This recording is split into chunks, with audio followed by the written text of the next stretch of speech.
Hello investors and welcome back to our channel. In today's video, I'm going to show you 5 stocks trading below 0.5 times price to book ratio and also offering enticing dividend yields above 4%. Watch until the end of this video if you're interested in both value and income stocks. So without further ado, let's jump right in. So right now the criteria is really pretty stringent, 0.5 times price to book, and also it must be offering a dividend yield. But I added a third one, which is the market cap. Okay, so I want to filter out stocks with lower than 50 million of market cap to get rid of all the penny stocks. So the first stock on our list is Uni-asia with a price to book ratio of only 0.4 times and a dividend yield of around 10%. For those who haven't heard of UniAsia before, it is an alternative investment company that focuses on maritime shipping and property investments in mainly Hong Kong and Japan.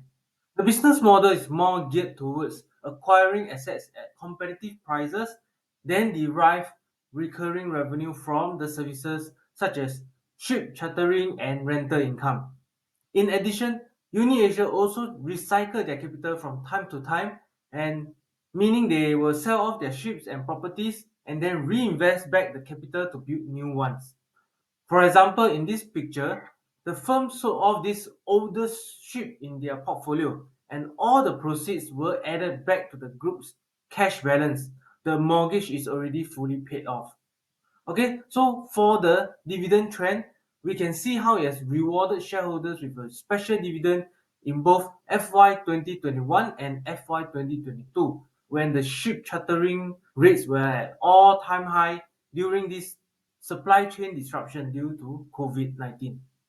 So in future, assuming things normalize and the total dividend drops back to around 5 cents, okay, investors can still expect a healthy 5.4% dividend yield based on the current share price. Before I move on to the next point, I have something exciting to share with you guys. I'm proud to become a trainer for an IBF-accredited and Skillsfuture-approved investment workshop called the Intelligent Investing in the Era of Disruption.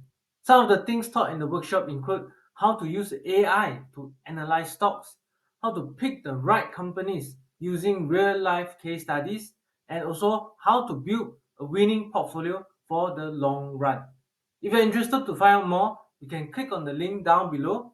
It will direct you to a Google form where you can fill up the details and we will contact you shortly. With that, let us head back to the video again. The second stock on the list is Hong Kong Land, trading at price to book ratio of only 0.3 times and sporting a dividend yield of 6.7%, which is significantly higher than the average of its peers. As the name suggests, Hong Kong Land owns and manages some of the most iconic buildings in Hong Kong, Singapore, and China. Okay, so from here you can see how 67% of the assets are derived from Hong Kong and 21% from China.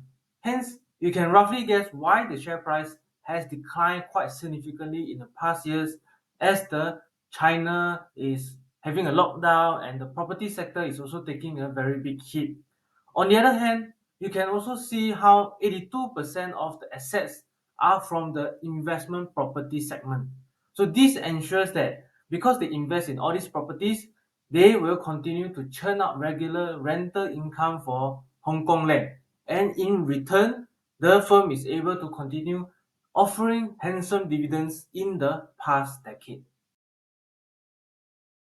The third stock is none other than Yangguang Financial, which is a spin-off of the investment arm from Yangguang Shipbuilding, a leading shipbuilding in China. Alright, so Yangguang Financial has a price to book ratio of only 0.3 times and offers a dividend yield of 5.8%. Here's a quick background. Yangguang Financial is an investment manager that specializes in creating alternative investment opportunities and providing these integrated services relating to such investments.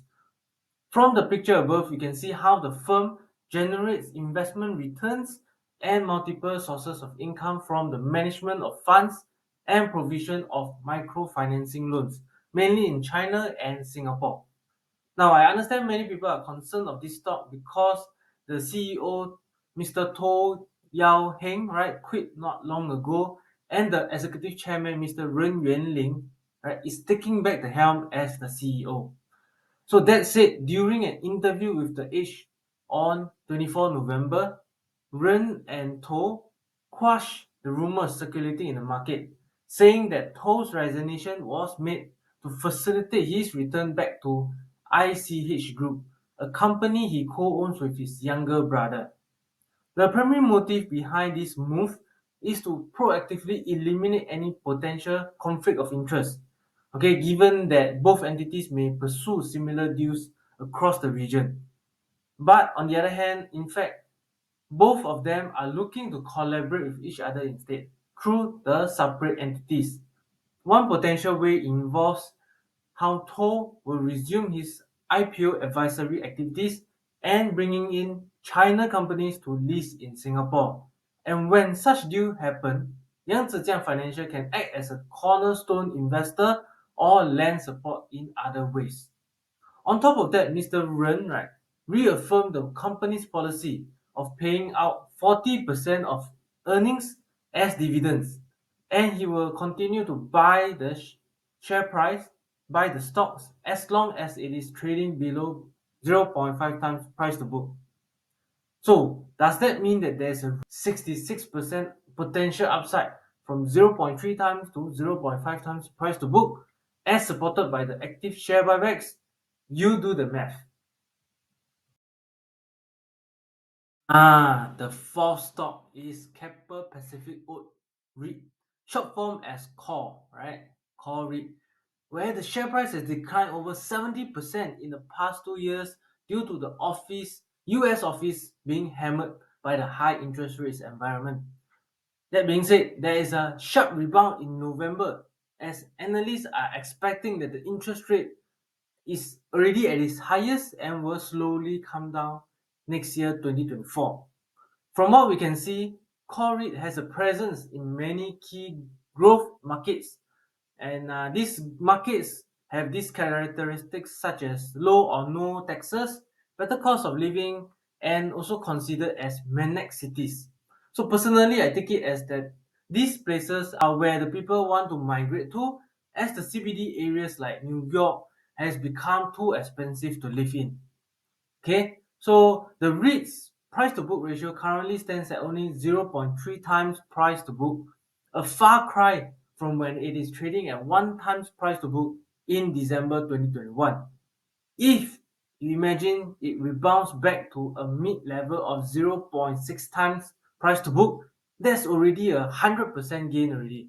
Okay, according to DBS report, the REIT also faces limited risk at this point in time because occupancy rates are up to 91% based on the recent results, and gearing remain below 40% with over 24% buffer for the asset valuation to decline. To top it off, Core REIT is now offering an estimated distribution yield of 20% due to the fear in the market. Is this the time to be greedy when others are fearful? You decide. Okay, let's move on to our final stock on the list, ARA US Hospitality Trust. Okay, this trust is the first pure play US hospitality trust with over 36 hotels and 4,700 rooms. Some of the notable hotel brands include Hyatt Place, Courtyard, and Residence Inn by Marriott.